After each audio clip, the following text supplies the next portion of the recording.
welcome back to my YouTube channel Papa Pie. Guys, hari ini kita nak buat konten apa ya? Tak ada orang komen. Please lah, tolonglah guys, tolong. Tapi sebelum tu jangan lupa like and subscribe tau. Tu paling penting tau. Please lah, tolonglah. Saya nak dapatkan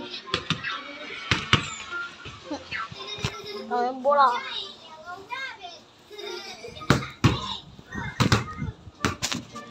Kau dah nampak tak tadi? Nampak kan? Yes. Hari ni kita nak buat konten.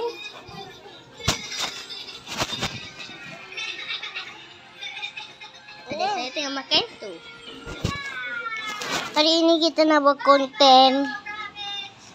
Hasil ada idea. Saya ada idea.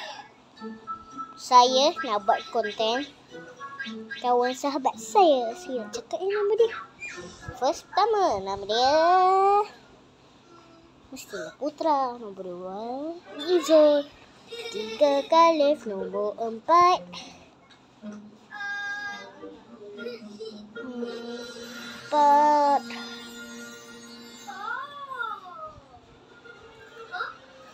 empat ya.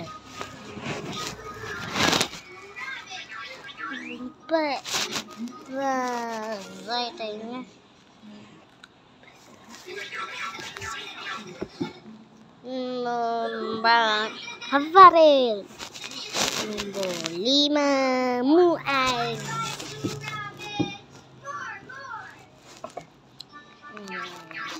Saya tak tahu. Itu saja yang saya tahu. Yang lain saya tak tahu lah guys. Tolong tahu, tolong. Banyak lagi kau saya. Hayan, Frizul, semualah kau sahabat saya. Tapi kecuali saya tak tahu. Semua kau sahabat saya terjaga. Semua kau sahabat saya tahu tak?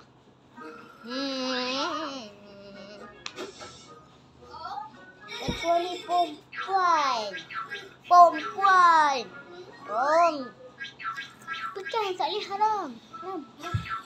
Kawan tak apa. Jangan lupa. Kawan tak apa. Apa lagi kita nak bincang? Tak apalah.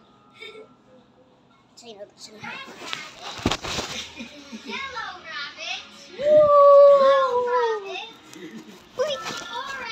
Ni adik saya. Hai Dafa. Nama dia Dafa. Nama saya kena dia. Dia dah solo dengan saya tu. Tengok. Mam. Abang nak.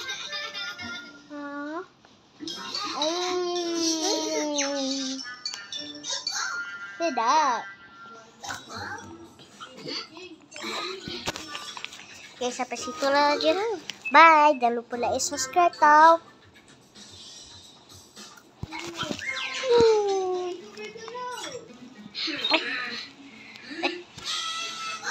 Bye.